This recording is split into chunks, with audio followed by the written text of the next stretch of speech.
মুমিন বান্দার বৈশিষ্ট্য হচ্ছে দুঃখ কষ্ট বেদনা জ্বালা এগুলোতে সে আপসেট হয় না, সে হাল ছেড়ে দেয় না, সে ভরসা রাখে একজনের উপর, চিল্লায় বলতে হবে তিনি কে?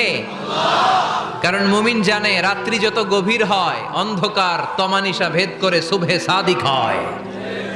মুমিন জানে গর্ভবতী নারীর পেটের ব্যথা যেই দিন বাড়তে থাকে ওই দিনই নতুন মেহমান আগমনের সময় ঘনাতে থাকে।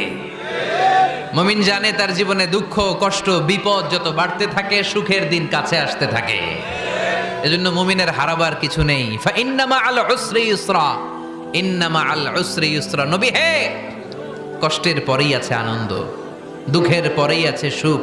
আপনি সমস্যায় পড়েছেন, ওই সমস্যার সমাধানও আছে না নাই? এই পৃথিবীতে এমন কোন সমস্যা আছে যেটা সমাধান নাই? কথা বলেন। সমস্যা তৈরি করেছে কে? আবার সমাধানও দিয়েছে কে? আল্লাহ ডাজন্ট ক্রিয়েট